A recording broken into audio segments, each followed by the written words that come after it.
पाकिस्तान का मरना तय है, क्योंकि अब बीएलए टीटीपी मरने मारने पर उतारू हैं। उन्होंने नारा दिया है, सिंधु नदी से अरब सागर तक बलूचिस्तान होगा आजाद। दरअसल दक्षिण वजीरिस्तान और बलूचिस्तान में टीटीपी और बीएलए के हमलों से पाकिस्तान की सेना हिल गई है। तहरीक तालिबान पाकिस्तान यानी कि टीटीपी ने दक्षिण वजीरिस्तान के शकाई में हमला कर 11 पाकिस्तानी सैनिकों को मार डाला। उधर बलूच विद्रोहियों ने बलूचिस्तान में हमले कर 39 जगह तबाही मचाई है। कई चौकियों पर कब्जा कर लिया है, जिससे पाकिस्तानी सेना को भागने पर मजबूर होना पड़ा। बीएलए स्नाइपर्स चुन चुनकर पाकिस्तानी फौजियों को मौत के घाट उतार रहे हैं। जानकारों का दावा है कि इससे बलूचिस्तान की आजादी का मिशन और ज्यादा मजबूत होगा, क्योंकि पाकिस्तान अब ज्यादा देर तक टिक नहीं सकता। बलूचिस्तान से उठ रही आवाज ने इस्लामाबाद की नींद भी उड़ा दी है। भारत से भले ही फिलहाल सीज फायर हो गया है, लेकिन बीएलए टीटीपी पाकिस्तान को छोड़ने के मूड में कतई नहीं है, यानी कि पाकिस्तान का मरना तय है। आपको आगे बढ़ते हुए कुछ और तस्वीरें हम दिखा देते हैं। दो तस्वीरें एक साथ आप देखिए और समझिए। पाकिस्तानी सेना पर बीएलए का बड़ा हमला सामने आया।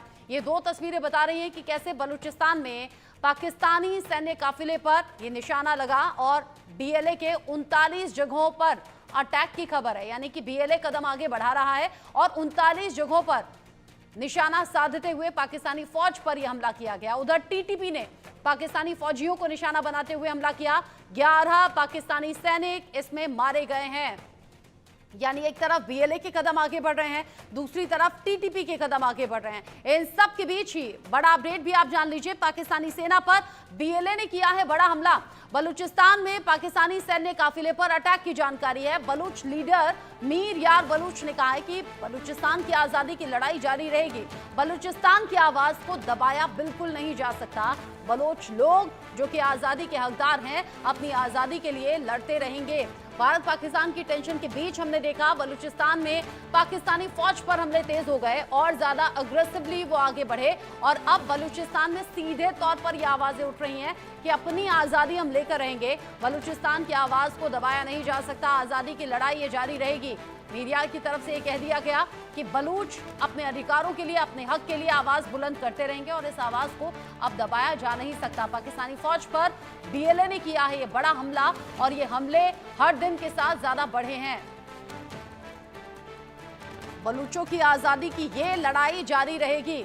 इस बीच अलग अलग तस्वीरें हैं जो बलूचिस्तान से सामने आ रही हैं। आप समझिए कि एक दिन में अगर 39 से ज्यादा जगहों पर यहां बलूच संगठनों ने पाकिस्तानी फौज को निशाना बनाते हुए हमला किया है, तो इसके बड़े बड़े मायने हैं। वो भी भारत पाकिस्तान की टेंशन के बीच बलूचिस्तान के लोगों को उम्मीद है कि अब ये राइट टाइम है, अभी हिट करना ज्यादा मुनासिब होगा और अब हमें आजादी मिलकर रहेगी। यानी एक तरफ बीएलए, दूसरी तरफ टीटीपी, दोनों तरफ से घिर गया है पाकिस्तान और पाकिस्तानी फौज को समझ नहीं आ रहा कि इस वक्त भारत का मुकाबला कैसे करें। रिपोर्ट।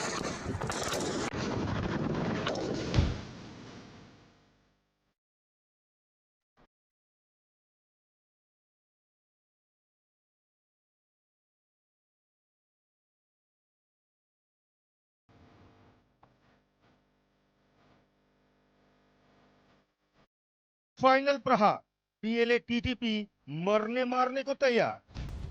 टीटीपी बीएलए बहा रही पाकिस्तान में खून की नदियां, जान बचाकर भागी पाकिस्तान आर्मी।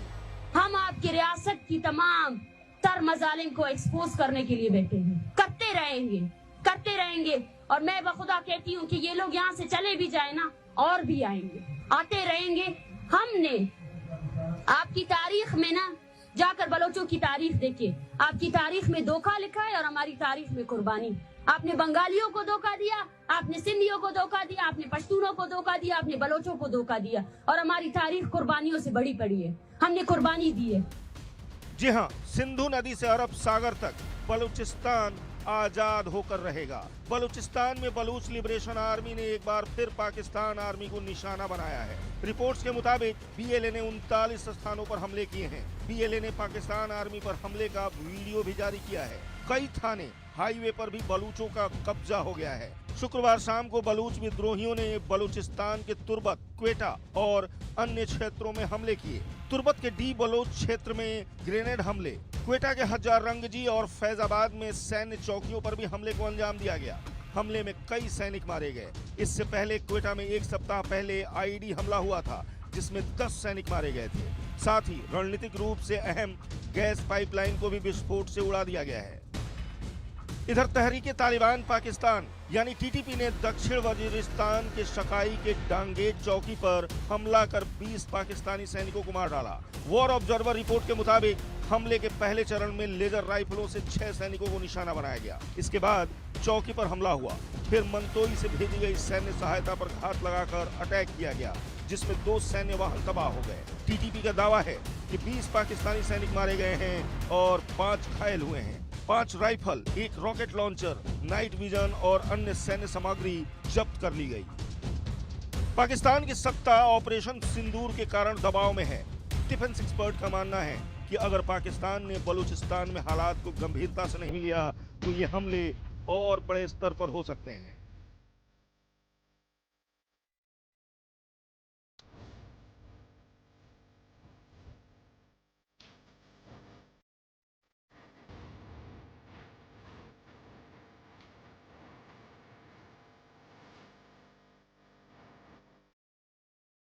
जिंदा है मुजाहिमत, जिंदा है बलोचिस्तान की शक्ल में, जिंदा है बलोचिस्तान की शक्ल में, जिंदा है सम्मी की शक्ल में, जिंदा है सम्मी की शक्ल में, जिंदा है।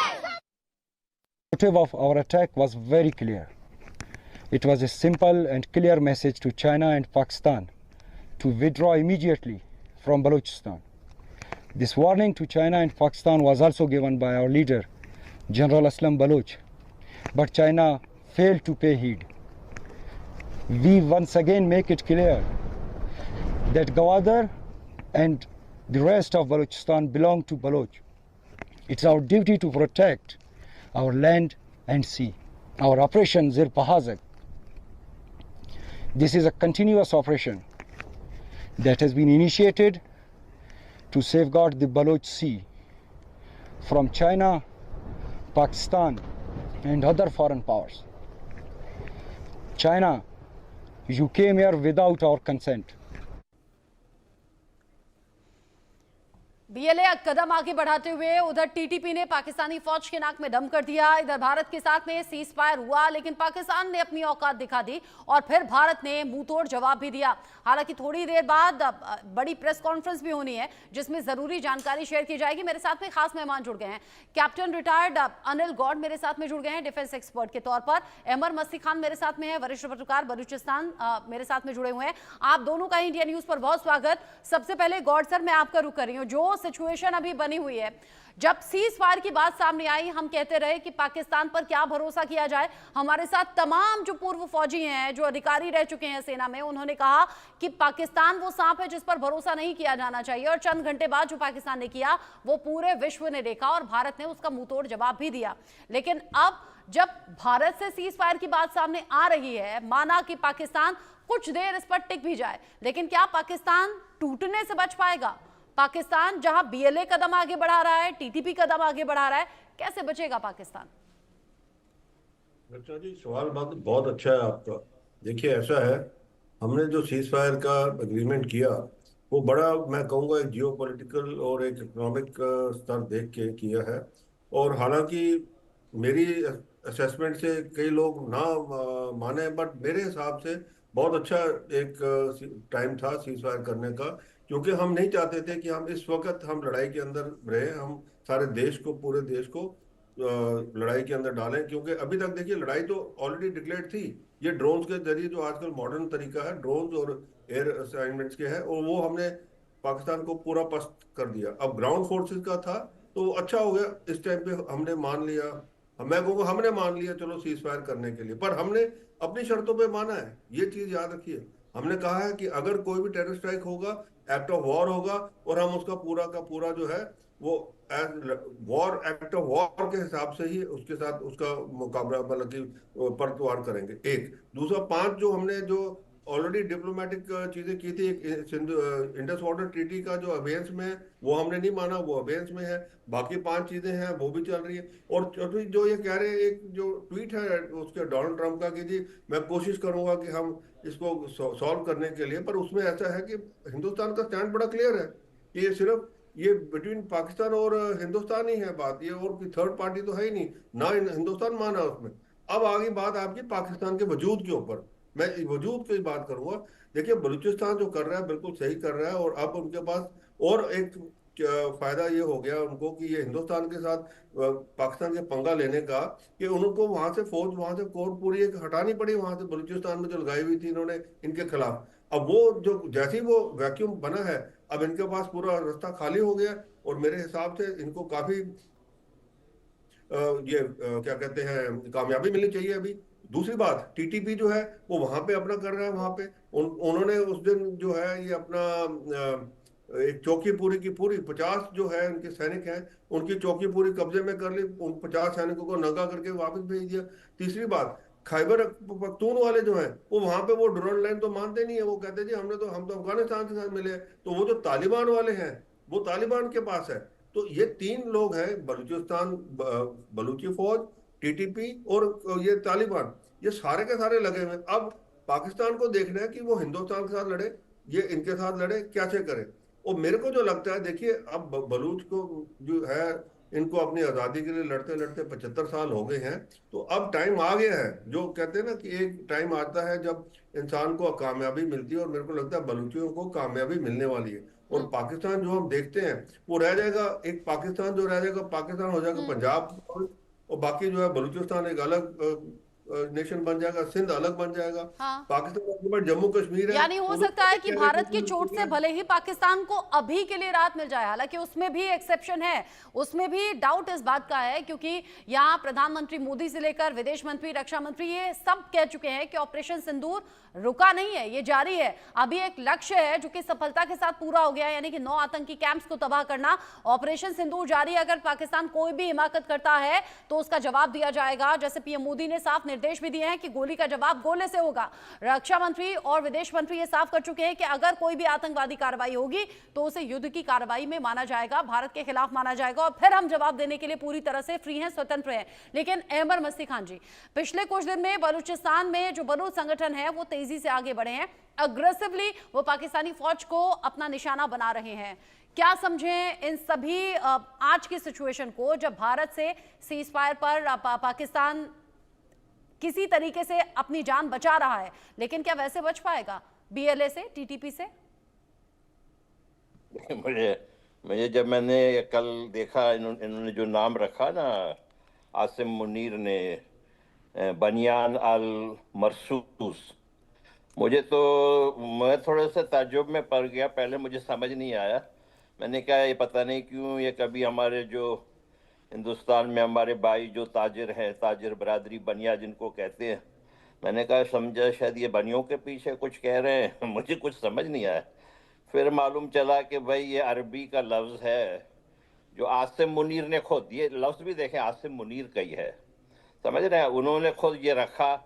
और सुबह जो है फजर की नमाज पढ़ने के बाद, मुझे पता नहीं है कि इसने वुज़ू भी की, सही की या नहीं की, लेकिन फजर के नमाज के बाद इन्होंने ये शुरू किया कि भाई ये हमारा बनियान अल मरसूस है। मुझे तो इनके ऊपर बहुत हंसी आती है। मुझे यकीन है कि अरब लोग भी इन पे हंस रहे होंगे कि क्या ये कौन है ये लोग जो हमारे अल्फाज लेके पता नहीं क्या क्या दुनिया में मुसीबत फैलाते हैं। आपने देख लिया कि आपके लीडरशिप का जो अहमर मस्ती खान जी, आप रहिए, आपने बताया कि पाकिस्तान में हुकूमत में कमी है, पाकिस्तान में लीडरशिप की कमी है, और इसीलिए पाकिस्तान का यह हाल है, टूटने की कगार पर है। आप दोनों मेरे साथ में रहिएगा। इस बीच बहुत बड़ा और बहुत अहम अपडेट है। पाकिस्तानी एयरबेस की तबाही की जो तस्वीरें हैं वो सामने आ गई हैं। एक तरफ तो पाकिस्तान का प्रोपेगेंडा हमने देखा जिसमें वो दावा कर रहा था कि भारत को नुकसान पहुंचाया है, लेकिन पाकिस्तान में एयरबेस के तबाह होने की सैटेलाइट तस्वीरें हैं जो सच आपको बताएंगी। पाकिस्तान का भोलारी सरगोदा एयरबेस जो कि पूरी तरह से तबाह हो गया। पाकिस्तान के ज़कोकाबाद एयरबेस को भी इसमें नुकसान पहुंचा, जो हवाई जवाबी कार्रवाई भारत की ओर से की गई। भारत के हमले में पाकिस्तानी एयरबेस एक के बाद एक तबाह हुए थे। 5 एयरबेस की तस्वीरें भी सामने आई थी। भारत ने ब्रह्मोस मिसाइल से यह हमला किया था। आप समझिए कि भारत की तरफ से जवाबी कार्रवाई जिसमें पाकिस्तान के परखच्चे उड़ गए, पाकिस्तान को बुरी तरह से मात खानी पड़ी और इसी के बाद पाकिस्तान घुटनों पर आ गया और फिर सीज फायर की बात कहता हुआ नजर आया। सीज फायर के लिए बात कही गई क्योंकि जानता है पाकिस्तान कि अगर भारत इसी तरीके से चोट करता रहा तो पाकिस्तान को बड़ा नुकसान पहुंचेगा। और ये सैटेलाइट तस्वीरें हैं जिसमें आप जान पाएंगे कि कैसे पाकिस्तान को उस जगह ज्यादा चोट पहुंची है जिसकी भरपाई करने में उसे लंबा वक्त लगने वाला है। पाकिस्तान के ये अलग अलग एयरबेस हैं जिनको नुकसान पहुंचाया गया और सैटेलाइट तस्वीरें में इनकी बर्बादी नजर आ रही है। एक एक करके आप देखिए, तस्वीरें हैं जो बता रही हैं और तस्वीरें कतई झूठ नहीं बोलती। 8 से 10 मई के बीच में भारतीय वायुसेना ने पाकिस्तान के नूर खान एयरबेस पर हमला किया, ऐसी चोट दी जिसकी गूंज अब रावलपिंडी से लेकर इस्लामाबाद तक सुनाई पड़ रही है। ताजा ये तस्वीरें हैं, सैटेलाइट ये तस्वीरें हैं और आप देखिए यहाँ पर न सिर्फ एयरबेस तबाह हुए हैं बल्कि यहाँ पर जो ग्राउंड सपोर्ट व्हीकल्स खड़े हुए थे वो भी पूरी तरह से राख हो गए हैं। यानी सबूत ये हैं, जिंदा सबूत जो कि गवाही दे रहे हैं कि पाकिस्तान को बड़ा नुकसान पहुंचा है। भारत का वार कितना सटीक, कितना ठोस है और कितना खतरनाक साबित हुआ है पाकिस्तान पर। नूर खान एयरबेस जो कि पाकिस्तानी एयरफोर्स की एयर मोबिलिटी कमांड का मुख्य ठिकाना भी है, सेना के हेडक्वार्टर से चंद किलोमीटर की दूरी पर है, ये खास बात है। सैटेलाइट इमेजेस जो कि भारतीय वायुसेना के जरिए पाकिस्तान के नूर खान एयरबेस पर किया गया हमला बताता है कि कितना सटीक और जबरदस्त था। प्रिसीशन स्ट्राइक थी। प्रिसीशन स्ट्राइक का मतलब ये होता है कि बिल्कुल निशाना साधते हुए एग्जैक्ट उस जगह पर हमला करना जिसे निशाने पर लिया गया था। ऐसा नहीं कि निशाना कहीं और था, मिसाइल कहीं और गिरी हो, नहीं, निशाने पर सटीक वार किया गया। प्रिसीशन ये स्ट्राइक थी और इस ऑपरेशन से साबित हो गया कि पाकिस्तान का एयर डिफेंस सिस्टम कितना ज्यादा कमजोर है। मनोहर केसरी मेरे साथ जुड़ गए हैं ज्यादा अपडेट के साथ। मनोहर, इससे पहले तमाम वीडियोस हम दिखा रहे थे पाकिस्तानी एयरबेस के तबाह होने के, वहां राख हो जाने के, अब तो सैटेलाइट इमेजेस भी सामने आ गए, यानी एक और जिंदा सबूत पाकिस्तान की तबाही का। इसी का जिक्र जो है सो आज रक्षा मंत्री राजनाथ सिंह ने भी किया है कि हमारी जो धमक है, हमले की धमक रावलपिंडी तक गई। और ऐसे में आप देखिए ये जो सारे इमेजेस हैं, अगर हम एक एक इमेज की अगर बात करें, जो सैटेलाइट इमेज इंडिया न्यूज के दर्शक देख रहे हैं, इनमें से भोलारी का अगर देखेंगे तो भोलारी का हैंगर है जो एयरबेस है पाकिस्तान का, वो पूरी तरह से तबाह हो गया है। इसके चारों साइड जो है सो शक्तिशाली मिसाइल से हमला भारत ने किया और वो बर्बाद हो गया है। इससे इस बिल्डिंग को बनने में काफी वक्त लग जाएगा। दूसरी तस्वीर अगर आप देखेंगे तो ये सामने की जो तस्वीर देख रहे हैं दर्शक, तो ये तस्वीर जो है सो जकोवाबाद की है। जकोवाबाद में भी आप देखेंगे तो वहां पर भी भारी तबाही हुई है और वहां का हैंगर को भी नष्ट कर दिया गया है। और तीसरी बात, सरगोधा जो है 1971 में भी हमने हमला किया था सरगोधा एयरबेस पे और इस बार भी रनवे पूरी तरह से बर्बाद हो गया है। रनवे में कई फीट के गड्ढे हो गए हैं और ये आप देखिए क्योंकि ब्रह्मोस मिसाइल से हमला किया गया है। और चौथा हम बात करें, आपको नूर खान की बात कर रहा था मैं, रावलपिंडी की नूर खान जो सबसे मेन बेस माना जाता है, तो उसमें भी आप देखेंगे तो एक बड़ी बिल्डिंग थी जो एयरबेस था, एयरबेस पूरी तरह से वो बर्बाद हुआ। पूरी बिल्डिंग जो है तो वो दो ये देखिए, ये इस बिल्डिंग की मैं बात कर रहा हूँ, ये पूरी तरह से जमींदोज हो गई और इसके साइड वाला पार्ट पूरी तरह से जो है तो मिसाइल की चपेट में आया और उसके परखच्चे उड़ गए। तो ऐसी स्थिति में पाकिस्तान के हमने जो है 11 में से 9 एयरबेस जो है वो बर्बाद किए। हालांकि हमने 11 पॉइंट पे हमने तबाही मचाई है, हमने करारा जवाब दिया है। इनमें से 9 जो है उनके मेन एयरबेस है जो पूरी तरह से बर्बाद हो गया है। जी, अब जिस तरीके से पाकिस्तान के ये अलग अलग एयरबेस हैं जो तबाह हो गए हैं, बर्बाद हो गए हैं, सैटेलाइट तस्वीरें हैं जिसमें बिफोर आफ्टर भी हम आपको दिखा रहे हैं, कई इमेजेस हैं, जो पहले वाली सैटेलाइट तस्वीरें भी मौजूद हैं और जब हमला हुआ, जब बर्बादी हुई, तबाही हुई, एयरबेस के परखच्चे उड़ के वो तस्वीरें भी हमने देखी। मनोहर, बहुत से लोग थे जो कल ये सवाल कर रहे थे, पब्लिक डोमेन में बात भी हो रही थी कि कैसे सीज फायर पर बात बनी, कैसे पाकिस्तान ने इस पर पहल की, कैसे वो घुटनों पर आ गया और उसने कहा कि हमें सीज फायर चाहिए, हमें किसी तरीके से भारत से बचा लें। ये है ना वो जिंदा सबूत। जब पाकिस्तान में भारी तबाही हो गई और इनिशियल स्टेज पे ये तबाही हो गई तो पाकिस्तान जान गया कि शायद वो दिन दूर नहीं जब चारों तरफ ये तबाही हो या फिर शायद नक्शे सिमट भी जाए, तो झुकना सही समझा।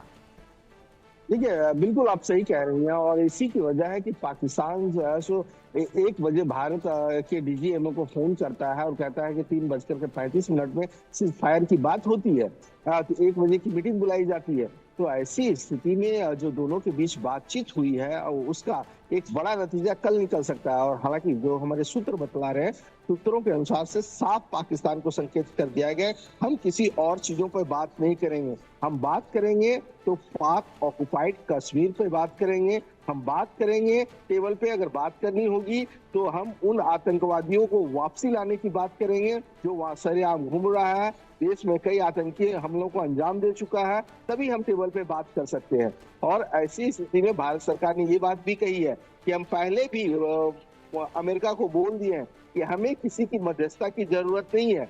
जब जेडी वेंस की कॉल आई थी तो साफ साफ भारत सरकार की ओर से कह दिया गया था ये बात कि हमने हमला शुरू कर दिया है, हम अपनी जवाबी कार्रवाई कर रहे हैं, क्योंकि अगर पाकिस्तान नहीं रुकता है तो हम लगातार हमला करेंगे। और उसी का ये नतीजा यानी आतंक को उसी के अंदाज में जवाब दी जाएगा। यहाँ गोलीबारी होगी तो गोलीबारी होगी, यहाँ हमला होगा तो उसके बदले हमला होगा। पीएम मोदी ने तो साफ कर दिया कि वहां से गोली आएगी तो यहाँ से गोला जाएगा। यानी प्रधानमंत्री मोदी के साथ साथ शीर्ष नेताओं ने ये साफ संदेश दे दिया कि ऑपरेशन सिंदूर खत्म नहीं हुआ है, ये अभी भी जारी है और आतंक का मुंहतोड़ जवाब आगे भी दिया जाएगा। शुक्रिया आपका मनोहर, ये सभी अपडेट हमारे दर्शकों तक पहुंचाने के लिए। साथ ही पाकिस्तान की जो अलग अलग एयरबेस हैं जहां भारी तबाही है उसकी तस्वीरें भी हमने सबूतों के साथ में दिखा दी। अहमद मस्ती खान जी, पाकिस्तान के एयरबेस तबाह हो गए, तमाम वीडियोस चल रहे थे, पाकिस्तान इन्हें प्रोपेगेंडा बता रहा था, अब तो सैटेलाइट इमेजेस भी सामने आ गई। पाकिस्तान की बर्बादी की कहानी शुरू ही हुई थी कि घुटनों पर आ गया वो। भाई देखें, आप भी जानते हैं, हम भी जानते हैं, ये झूठा मुल्क है, इसमें सब झूठ बोलते हैं, इसको अंग्रेजी में लेप्टोक्रेसी कहते हैं। आप वहाँ पर जो है ये शहबाज शरीफ झूठ बोल रहा है तकरीर में अपने कि हम कामयाब हो गए, हम जीत गए हैं। वहाँ पर जो है लोग जश्न मना रहे हैं कि हमने भारत को शिकस्त दे दी है। आप लोग देखें, मेहरबानी करें, आज बलोच लिबरेशन आर्मी का बयान आया है। उन्होंने कहा है कि हमारी जंग जारी रहेगी, हम बंद होने वाले नहीं हैं। उन्होंने भारत से कहा है कि मेहरबानी करके हम आपके प्रॉक्सी नहीं हैं, हम प्रॉक्सी बिल्कुल किसी के भी नहीं हैं, लेकिन हम ये उम्मीद करते हैं कि आप अपना दिफाई ताउन हमारे साथ करें, सियासी ताउन करें, सिफारती ताउन करें। देखें, ये जो पाकिस्तान का कैंसर है, ये इसको खत्म करने का टाइम आ गया है, इसको पोस्टपोन ना करें।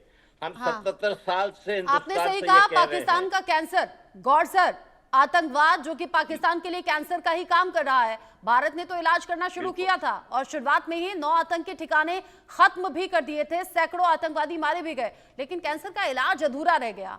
पूरा हो पाएगा जल्दबाजी में क्या? ये बिल्कुल, देखें, उन्होंने ये कहा है कि देखें हम तो लड़ते रहेंगे। से मेरा सवाल, उन्होंने कहा कि इस चीज को ज्यादा अहमद मस्ती खान जी, गौर सर से मेरा सवाल है प्लीज। जी आई एम सॉरी जी, कोई बात नहीं। नहीं, कोई बात नहीं। ऐसा है रचना जी, ये जो कैंसर है ये एक आइडियोलॉजिकल कैंसर है, ये फिजिकल कैंसर नहीं है, ये आइडियोलॉजिकल कैंसर। आप देखिए, वहां से ये सीरिया से शुरू होके इराक, सीरिया वगैरह सारी जगह के अंदर फैला हुआ है, और साथ में ISIS के भी शुरू हो गया, वो दूसरे भी हैं जितने ये हुती वगैरह सब, उसमें ईरान भी उनको कुछ कईयों को मदद कर रहा है। ये कैंसर वो वाला कैंसर है। ये कैंसर जो हम कोशिश कर रहे हैं इसको काइनेटिक तरीके से खत्म करने के लिए, ये ऐसे नहीं होगा। ये आइडियोलॉजिकल वॉर है। ये वेस्ट को भी, वेस्टर्न नेशंस को भी एक ध्यान रखना चाहिए, और ये हमारे को भी एक सोचना चाहिए कि आइडियोलॉजिकल वॉर है। ये सिर्फ फिजिकल वॉर नहीं है कि आपने वहां आतंकी मार दिए, ये आतंकी फिर पैदा हो जाएंगे। क्यों? क्योंकि इनको जो है, इनकी जो ट्रेनिंग है, जो मदरसे वगैरह में पढ़ाए जा रहे हैं, ये वही पढ़ाए जा रहे हैं। देखिए, एक आदमी एक बच्चे को, जब आप 4 साल 5 साल के बच्चे को ले लेते हैं एक मदरसे के अंदर और उसको एक चीज पढ़ाते हैं, जैसे आपने देखा ये मुल्ला मुनीर की जो उसने तकरीर की थी अपने जो प्रवासी पाकिस्तानियों को, मैं तो हैरान हो गया कि एक आर्मी जनरल ऐसी तकरीर करता है कि इतनी हेट फिल्ड स्पीच थी वो, कि वो उसने पूरा बता दिया कि हम 2 नेशन थ्योरी है, ये 2 नेशन है, हिंदू अलग है मुसलमान अलग है, और हिंदुओं के खिलाफ पूरा है। और जो पहलगाम में भी किया इन्होंने यही सोच के किया था कि हिंदुस्तान के अंदर हिंदू मुस्लिम फसाद हो जाएगा, पर वो हुआ नहीं। चीज ये है कि ये वो आइडियोलॉजिकल कैंसर है। इस कैंसर को निकालने के लिए आपको इधर से डायरेक्टली नीचे से मदरसों से शुरू करना पड़ेगा आपको। इसको वहां से जो पढ़ा रहे हैं, जो बच्चों को तकरीर कराते हैं कि कोई काफिर है, वो क्या है, उसको ऐसे करना वो चीज आपने जो है। चूंकि मदरसों का जिक्र किया और पाकिस्तान प्रोपेगेंडा रचता रहता है, पाकिस्तान के बारे में पढ़ रही थी, शहबाज शरीफ ने इतनी बेशर्मी भी दिखा दी है, कह रहे हैं फौजी खत्म हो जाएंगे तो मदरसों से जो बच्चे हैं ना हमारे, वो मुल्क की आजादी के लिए और मुल्क की रक्षा के लिए तैयार हैं, और आगे उन्हें एक स्टेप आगे बढ़कर हम रक्षा पंक्ति में खड़ा कर देंगे। मतलब ये पाकिस्तान की सोच है। इस तरीके से वहां जिहादी इकट्ठे किए जाते हैं या फिर उनका ब्रेन वॉश करके उन्हें फिर तैयार कर दिया जाता है कि आओ जाओ आगे और आतंक के